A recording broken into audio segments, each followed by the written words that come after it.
Hello, beautiful people, and welcome to Drawing Down the Stars. I'm Snappy, and thank you for joining us for our live tarot session on today, October 4th, 2024. It's a beautiful day. It's a beautiful day. Let's give a shout out to everyone here in the chat. Good to see you, Hollerhate. Much love. Valerie, all the love in the world, Mother Rhea. Good to see you, Taz. Exit 101, much love. Artemission, great to see you. Christy, good to see you. Geronimo, much love. Marcel, good to see you. D-Love, much love. Pamela, thanks for joining. All right. Gandhi, good to see you. Nick Kosmas, good evening and much love. All right, everyone. Today is a wonderful day, and let's start off by talking a bit about our astrology. Good to see you, Daphne. Thanks for joining. So the astrology, our moon has now moved into Scorpio. This is beautiful, intense energy. Scorpio is that energy of like wearing our heart on our sleeve. Scorpio feels everything intensely and wants to express their feelings from the depth of their soul to everyone. But they're also that deep, sensitive energy where if that love is not reciprocated, they may take it worse than it was intended. So recognize that we're in this moment where we can really go to the depths of ourself and truly feel and express the fullness of our emotion, but also understand that we're going to be sensitive today and that we're going to feel the fluctuation in the energy around us coming from other people. But we do have the sun in Libra, and the sun in Libra is that incredible energy of balance, of pursuing beauty and justice, and of moving and flow and being in communication with others. So if we mash these energies together, we can really explore our emotions, express ourselves deeply, and still maintain that flow and not be too sensitive. So embody this energy, really express yourself. Now's the time when you want to tell your loved ones you love them. Give people a big hug. It's that kind of wonderful, wonderful energy. And I want to talk a little bit. When I was meditating this morning and I pulled some cards, I was just thinking about this idea of this energy of echo, and this energy of Libra. And I had pulled the adjustment card, which is that scales of balance, and so much of that energy of the balance and adjustment is about seeing everything in this long-term, transcendent kind of way, recognizing how the energies play into our life and that we are responsible for how we react, and that how we react and how we engage with the universe, then the universe engages with us in kind. What we did in the past defines our present, and what we do today defines our future, right? All of this energy really compounds, and we have to be aware of this, right? Our life echoes how we behave, how you live in the world, what you think, what you do, what you say, what you consume. All of this is going to impact your future, right? And this is why it's also so important to reflect upon the past so that you understand what brought you here. So that if you don't like where you are, you can change where you're going. Or if you like where you are, you can expand that energy and pursue it further, right? Part of that beautiful Libra energy is learning to be able to see how things are flowing through time, learning to balance and to be in that connection, in that communion, right? Powerful, deep energy, you know? And it's interesting to me when I was thinking about this and I opened up Crowley, he used this word echo. And this word really hits me because echo is an Oread nymph, right? One of the most important nymphs of Greek mythology. You know, she is said to have distracted Zeus with her beauty. And because of this, she is cursed by Hera. And that curse is for her words to only be heard in echo. She can only repeat what is said by others. She has no voice of herself. She has been made silent and was given the veil. And after this, she falls in love with the great god Pan. And together they give birth to the nymph Jinx, who uncovers the love magic. And for this is cursed to become the wryneck bird. And it's that magic that curses Medea, that curses Hera, that is so problematic. And it all comes back to this echo, right? So interesting, right? And also the story with Echo. She, after Pan, falls in love with Narcissus. And Narcissus is that person who cannot love anyone but themselves, bound to their own reflection. And so Echo, unable to receive love in kind because Narcissus is in love with himself, she eventually fades to nothing but the echo at all. Everything of her is forgotten and lost. Wow, right? Part of this energy is recognizing where you are and learning to really flow and take action for yourself, right? Not to bind yourself to someone who doesn't love you in kind, not to bind yourself to things that'll cause problems in the end, right? Unrequited love, you need to learn to be able to move, right? Interesting. And this echo energy is super profound. We've also been talking over the last few weeks about the goddess Diamuta, the silent. And they are deeply, deeply interrelated. Both of them have had their voice removed. And both of them have had a deep injustice perpetrated against them because of Zeus's advances. Intense energy. And again, we're reminded of this adjustment, of this justice, of the scales that decay, right? Echo will receive her justice, just as Diamuta will. Wow. I now want to read for you guys a poem by Madison Julius Kawine. It's called Epiphany. There is nothing that eases my heart so much as the wind that blows from the purple hills. 'Tis a hand of balsam whose healing touch unburdens my bosom of ills. There is nothing that causes my soul to rejoice like the sunset flaming without a flaw. 'Tis a burning bush whence God's own voice addresses my spirit with awe. There is nothing that hollows my mind, meseems like the night with its moon and its stars above. 'Tis a mystical lily whose golden gleams fulfill my being with love. There is nothing, no nothing we see and feel that speaks to our souls, some beautiful thought that was not created to help us and heal our lives that are overwrought. Recognize the love in the world around you and recognize the multiplicity of perspective and that the universe is in this multiplicity and it wants to help you. It wants to engage in love with you. The saddest part of that story of Echo is that she did not have to be bound by Narcissus. She had the love of all. She had the love of Pan. And she still chased after the one, the only one who would never return her love, because she was so beautiful that she even caused Zeus to falter, right? Powerful.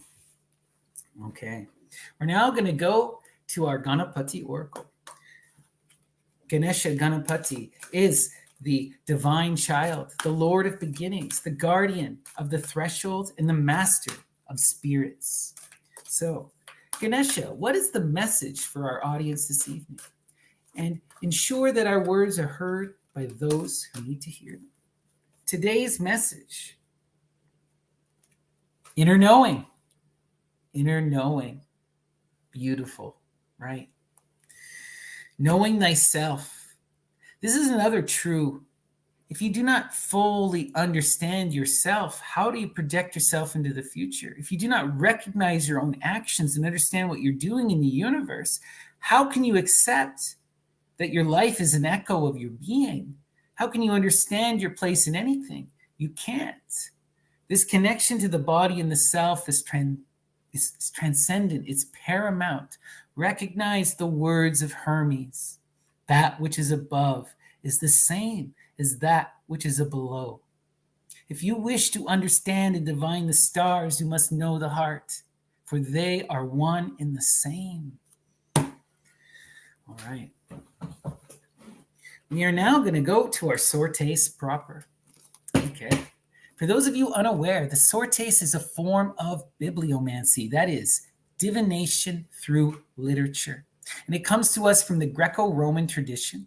And we invoke the goddesses of inspiration, the divine muses, and we ask them to send us a message through the text. So today we're going to begin with The White Goddess by Robert Graves.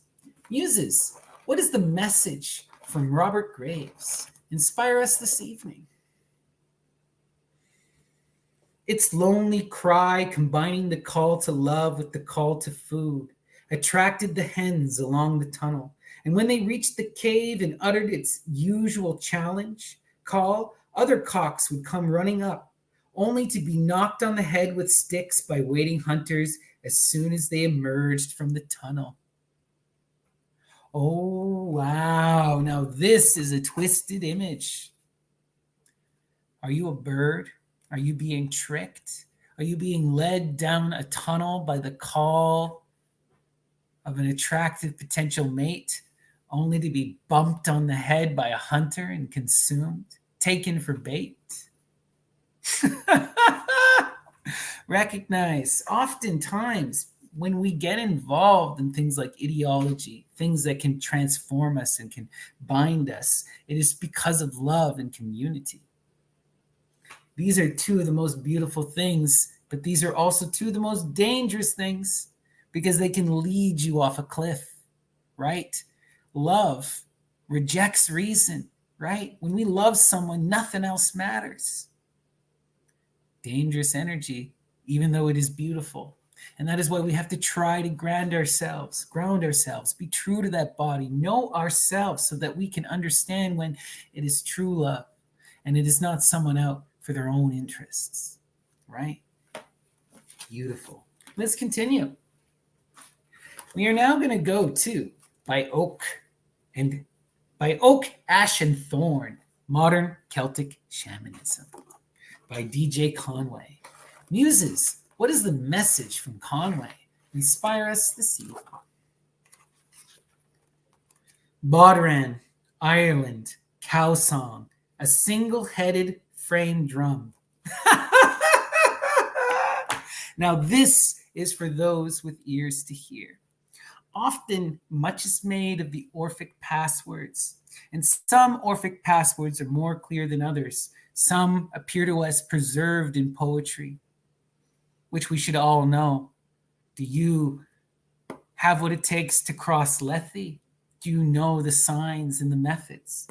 One of the great passwords, though, that is less spoken of is the drum, the frame drum of Cybele, and the skin of the animal stretched across the frame to create the plate, right? And when you stretch that skin across the frame and you put it taut and you beat it with the stick, you drive creation forward.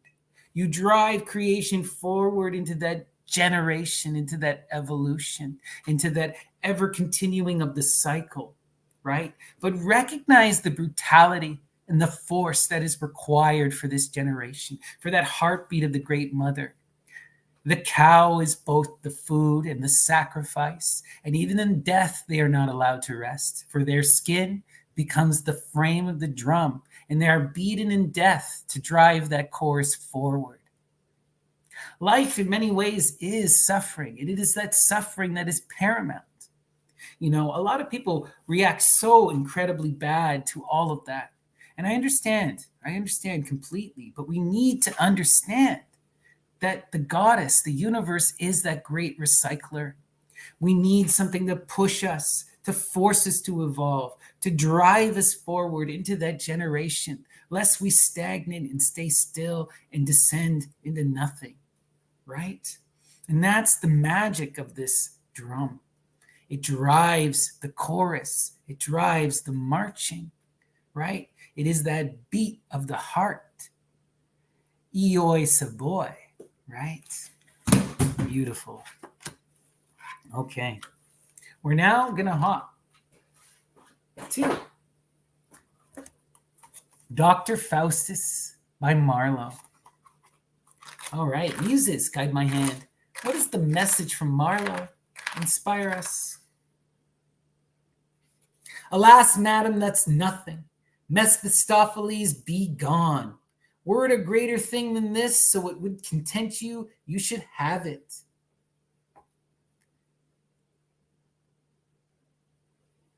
Re-enter Mephistopheles with grapes. This is wild. Okay. So the lady asks for Faust to get grapes, and Faust says, madam, that's nothing. Mephistopheles, be gone. And Mephistopheles appears with the grapes, as if it were nothing, right? As if it were nothing. That devil magic. But recognize, what is Faust doing? What is the problem here? He has bound a living being as his slave, and he has forced him to fetch him fruit, exotic fruit for this time and place, something that would require incredible wealth to procure and to produce. Think of the degradation that would require in order to get. When we're looking at this Faust story, what we're made to understand is that the demon is not Mephistopheles, but it is Dr. Faustus. Because they are in that greed, because they enslave Mephistopheles and they get him to produce trivialities like fruit so he can woo a woman for nothing more than to abuse her. It's beyond disgusting. Right? Recognize it. Let's continue. All right. We're now going to go to 10 Plays by Euripides. Muses, guide my hand. What is the message from Euripides? Inspire us this evening. If I am saved, I shall see that you two share my fortune. I shall save you and bring you to Hellas.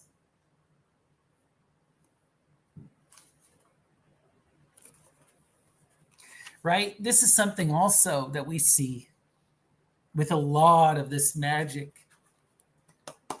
We are bound to each other in community.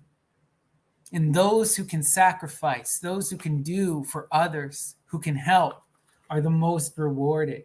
If I am saved, I shall see that you two share my fortune. Recognize how fortune works. We're talking today about recognizing how fortune plays in our life, right?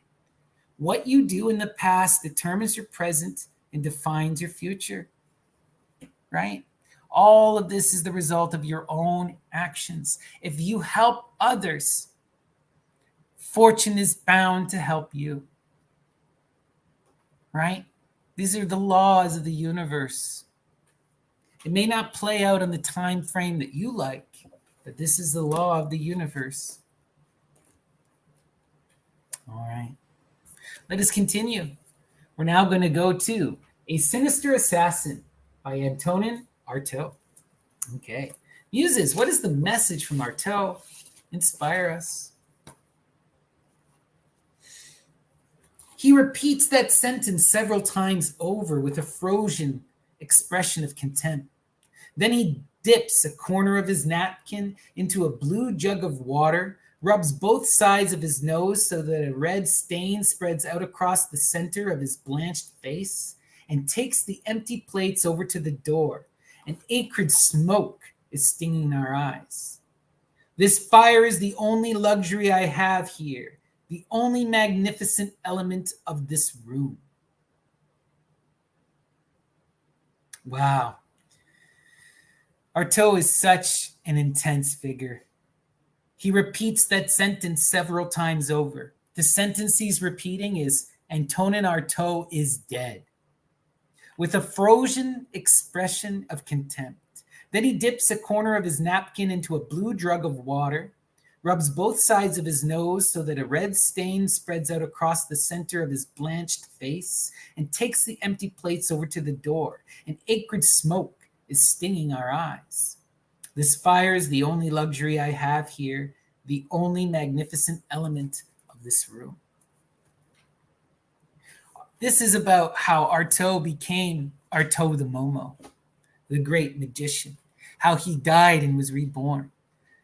He went through 2 death experiences in his life, one with the Terra Humara in Mexico through the peyote rites, and then another in the insane asylum with electroshock therapy where he literally died. This is coming at a later point in his life where Artaud has now been released from the insane asylum, and he has now gotten himself his own small apartment that's on the grounds of an institution where he's watched by his friends. But he lives in the most abject poverty, and he wants that.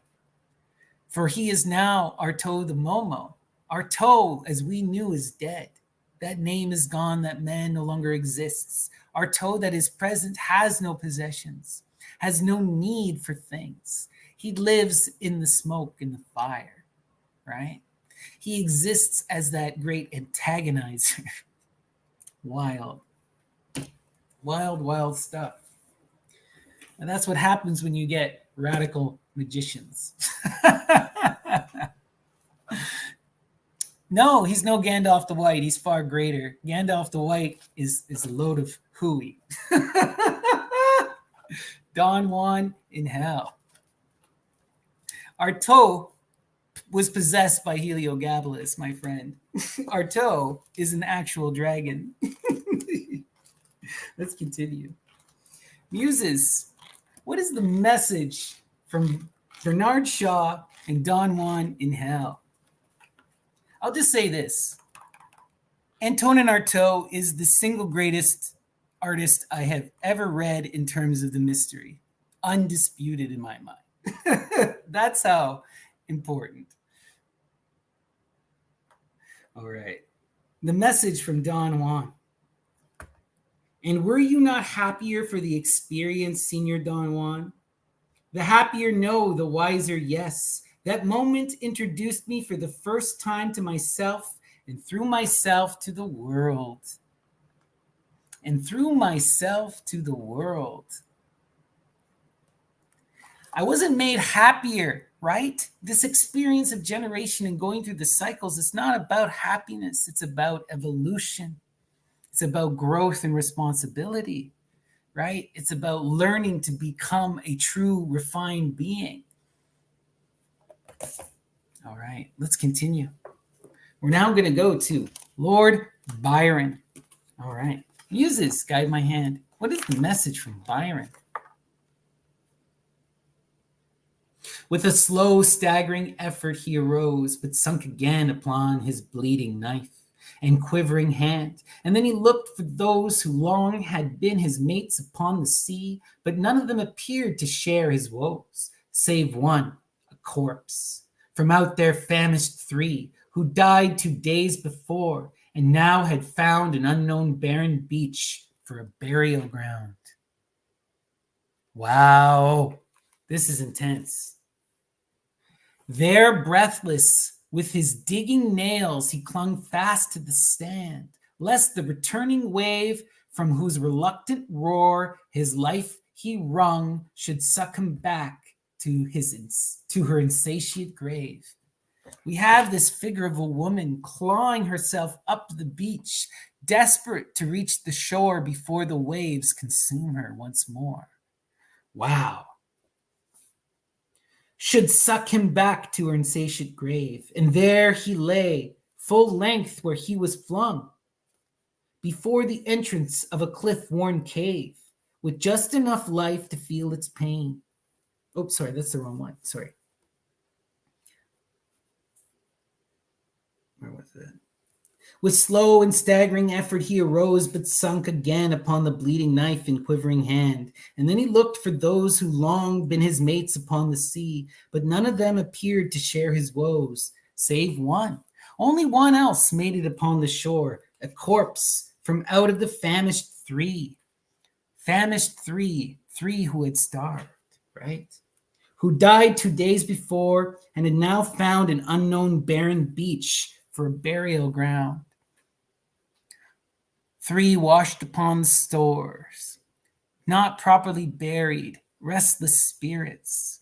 Makes me think of the Odyssey Book 10 and the Curse of Elpenor. Wow, wild. Let's continue. We're now going to go to Goethe, Faust. Okay. Muses, guide my hand. What is the message from Goethe? Inspire us. You cannot know the fresh and living springs from nature's solitary places welling. And could you guess the solace that she brings, your delivery were quick to work its quelling. Wow.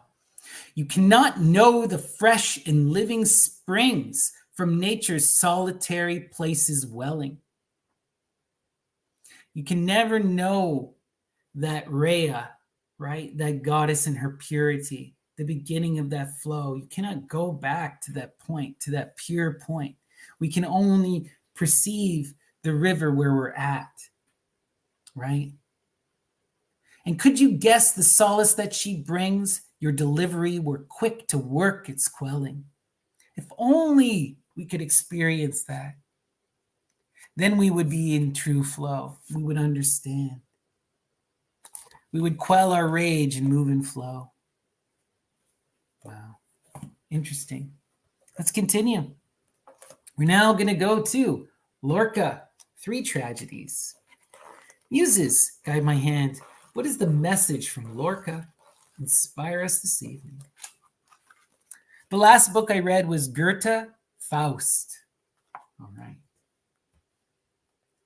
I don't know why the evil winds that soil the wheat begin, but look you and see if the wheat is good.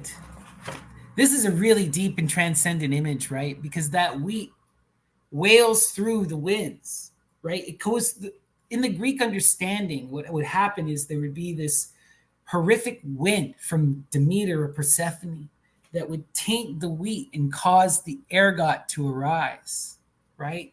But it's that ergot that produces the drug that is the key to the kykion that allows one to die and be reborn and to achieve that ionic life.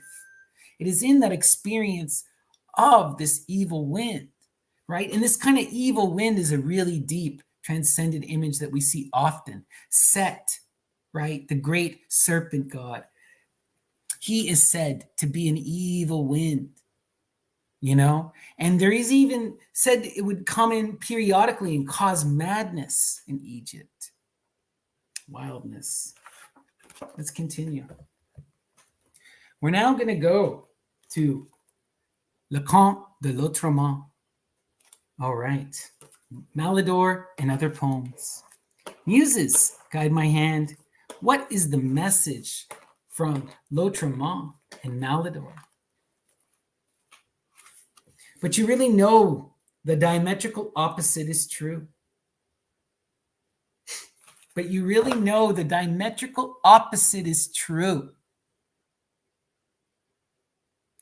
Again, there's something to this when you go to the absolute extremes. This is one of the messages of Dionysus.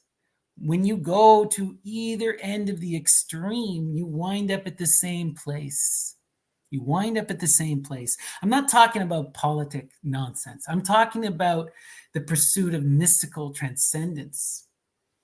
Notice that the people pursuing pleasure and the people denying themselves pleasure and torturing themselves through austerity wind up at the same place, wind up pursuing the same things, right?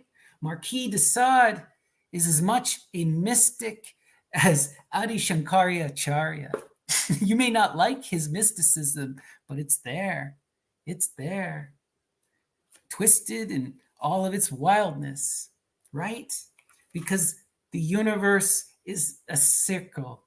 It's all about these cycles of unfolding, right? Aphrodite is both violence and love. You can't have one without the other. Look at that energy of Medea. She is cursed by Aphrodite and so embodies that energy to its most extreme, willing to do anything for Jason, commit the most despicable acts of violence, and then when she is wronged, she burns her whole world down. Pure Aphrodite on display. All right. Powerful messages. We're now going to hop to our tarot proper. But before I do, please give me a like and a subscribe. It really does make a big difference. It boosts everything in the algorithm. And if you're at all interested in a private reading, please reach out, snappydtts@gmail.com, or you can find me on the Myth and Lore Discord, Snappy or Lady Snappy. Okay, we're going to use the Thoth Tarot of Lady Frida Harris and Aleister Crowley. All right, so let us invoke that great god Saturn. And Saturn, dissect our life, cut it up and put it on the plate, expose our present, show us how do we best move and flow, how do we rise above the conflicts, and how do we manifest our true will, and what is the greater message for our community. And as always, the center card is the most important. And today's center, this is beautiful, beautiful image. Beautiful energy that's been coming up a lot today, right? This is the Great Mother Reform, the completion of the cycle, the ending, right? This is finding oneself and embodying the Divine Mother. Persephone becoming the queen, going through that cycle, and then recognize now she is in that egg, ready to rebirth herself anew, to begin a new generation, to rip herself apart as the fool and start it all over again, right? That ever unfolding, that ever transformation. This is where we're at. Recognize that you are standing at a plateau. You have ascended to a point where you have found part of yourself. There's a deep recognition of understanding and knowing. But now comes a new, greater feat. You must rebirth yourself. You must reimagine yourself and produce yourself into the future better than you were before, transcendent. And the power is yours. You must speak your own story. You must embody both the magician and the priestess. Beautiful. Let's see where this is going. Peace. Recognize that where you're at is the ending of a cycle, and that this is a massive, important lesson for you to be at. And it may not be as peaceful or as beautiful as you initially thought, but the energy from the universe is telling you to recognize this moment as a moment of balance, to recognize and to be in that state of reflection, balancing perspectives, right? There are two swords, two perspectives at play here. You must understand things in relation to the world around you and be at peace with the world around you. This is about accepting one's fate, recognizing where you came and recognizing where you're going. Again, accept that your life is an echo of your being. And where you go begins now. You must project yourself into the future. You must define yourself in the present. Change your action. Speak truth. Speak your desire and watch it manifest. Let's continue. We called her and she came, that great adjustment, Libra, right? The scales of justice decay. right? That great goddess, that great force of balance, pursuing beauty and moving in harmonious flow, continuing in generation, right? The adjustment recognizes all of this and understands the karmic flow of the universe, right? This, where we're at, is a result of where we've been. We brought ourselves to this point. Now the question is, where do you go from here? You're now at a new plateau and it's time to transcend again. You know, one cycle is over. Where does the new one go? This is beautiful. And what I'm getting is we must rebuild. We need to connect and find a power, find our foundation, right? The Four of Discs is that foundational energy. It is the beginning of the tower. It is that family. It's recognizing who the core pillars are in your life. When you're standing upon the plateau, you're standing upon that foundation.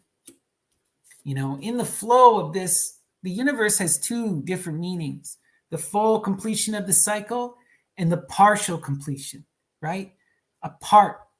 We have now come to a ledge, and we must stand on that ledge and imagine ourselves into the future. Who is on that ledge with you?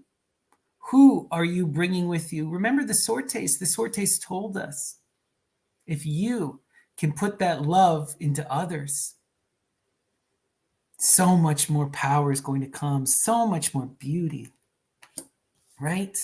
Who's with you? Who is your family, your divine loved ones, the people that you need, the people that truly understand you and are with you, right? Maybe you need to find those people and build it. Maybe they're already there. Wow. Taurus and Venus, the Hierophant, Hera energy, that great mother, right? In that ruling energy, that energy of long-term planning over the cyclical generations, through and persisting through the cycles. The Hierophant is in communion with Hathor, right? Hathor is that Hera, right? And the Hierophant embodies that great mother energy. He speaks her will and flows and understands the traditions and the rites. When we see this card, this is about going to the past to understand how we project into the future. It's also about looking to those important partnerships and building. What does the Hierophant do?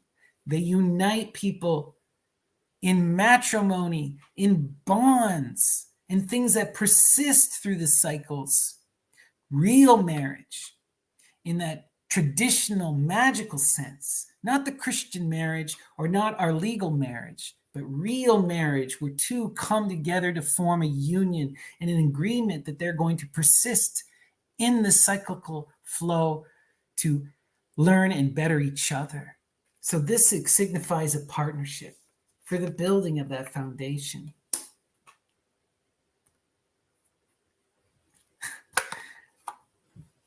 Work. There's going to be a lot of work, right? In order to build that foundation, it's going to take energy and investment, transformation, right?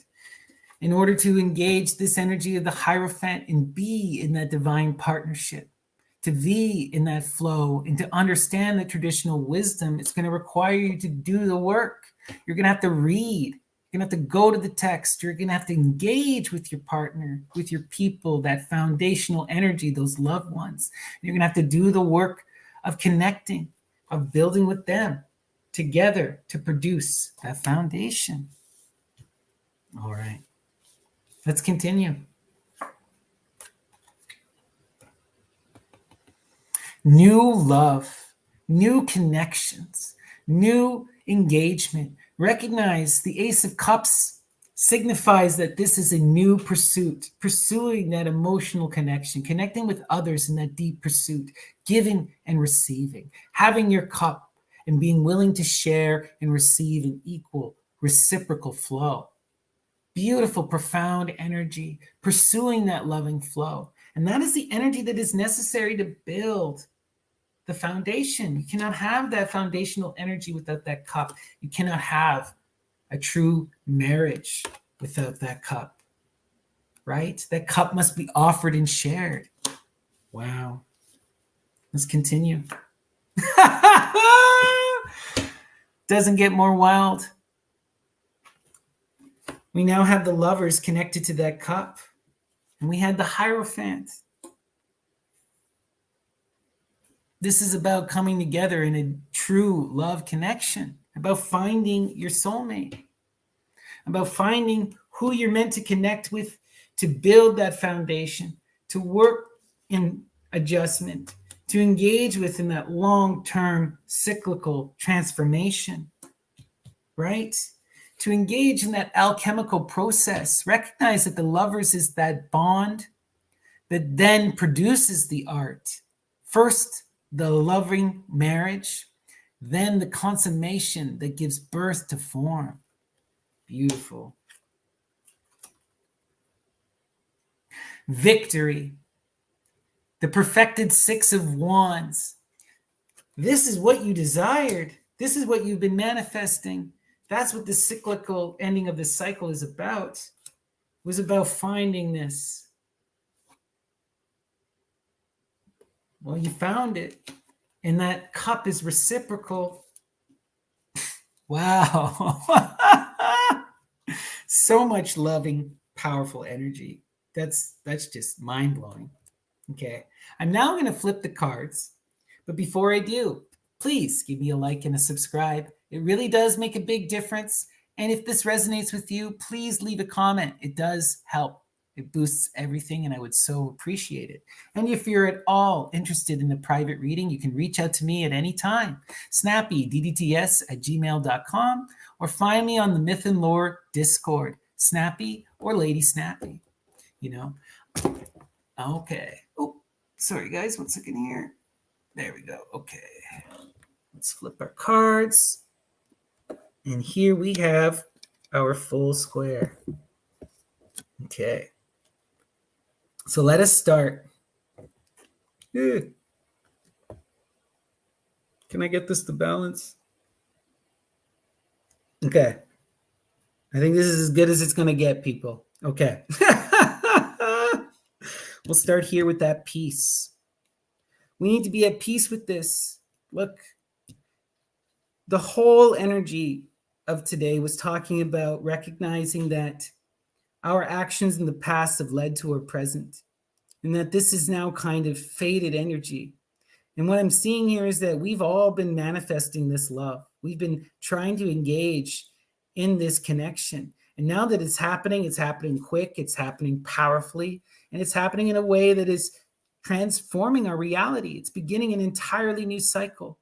And the energy here is that we need to be at peace, because when we're dealing with something that's this transformative and this overwhelming, even though it is positive, it can bring upset. But recognize also, this is the balance of two coming together in perfected harmony to produce the lovers, to be married in that holy partnership for the creation of that divine androgyne, right? To give birth to Harpocrates and the new Ion. Wow. To eventually reform the Great Mother herself. So beautiful. Now let's go down the middle. Again, right? This cycle is about pursuing love and manifesting the family, manifesting the tower, building the tower. What I'm seeing here is that we've been in this pursuit of that loving connection, of wanting to share our cup, of wanting to be in that reciprocal flow. And we have now found it. We are now in that connection where that flow is moving. But now with this partner, with this connection, could be one, could be many. Everyone's energy is different. Look to your own life. But what this relationship means is now we need to work together to build that foundation, to build that tower in shared harmony. Wow. The adjustment. We are moving and we are balancing and we are striving and we are doing the work necessary to be able to project our dreams, what we truly desire and what we truly want. And this is why we are victorious. You asked for this. The love came in because you called out to the universe and you said, this is what I am after. This is what I need. And the universe responded with that victory. The key now is to continue to build upon the success. And now that you've achieved this connection, you need to work with that partner in that duality, in that shared perspective, so that you can together define what this foundation will be. And you can together do the work to manifest it. And part of that adjustment now is learning to be in that peace, in that harmony, to be in that partnership, to be in that long-term pact, right? But this is what we willed for. This is the completion of our cycle. Beautiful, beautiful energy, guys. Like, this doesn't get much more blessed. Here's the energy. Look at where you are at in your life. See the point. Recognize that we must build this new tower, that we must flow in love. Be at peace. Pursue that connection. Pursue that love in that traditional way, that traditional knowledge and understanding. Be in balance and in harmony with you and your partner, and do the work necessary to manifest that foundation. Use this inspiration, this powerful success that you've materialized to make your dreams even greater still. Oh, wow, everyone. That's the message. I hope it resonated with you. It certainly resonated with me. We're going to do one final sortes, and then we're going to call it an evening. All right, we'll go back to L'Autrement, Malador, and other poems. All right. Muses, guide my hand. What is the message from L'Autrement? Oh, wretch, have you waited till this? Oh, wretch, have you waited till this hour to hear the mutterings and the plots which, rising simultaneously from the surface of the spheres, come with wildly beating wings to graze the papillaceous sides of your destructible eardrum? Oof. Do you have the ears to hear? Are you paying attention? Are you listening? You're being called out. Oh, wretch, have you waited till this hour to hear the mutterings and the plots, which, rising simultaneously from the surface of the spheres, come with wildly beating wings to graze the papillaceous sides of your destructible eardrum? It's so intense and violent, it will burst your eardrum, and yet many of us don't even see it. Pay attention to the universe around you. Be in flow. Listen to the birds. All right, everyone. That is the message. Peace and love. Thank you so much for joining me. And I hope I see you again tomorrow for more live tarot and sortes. Take care.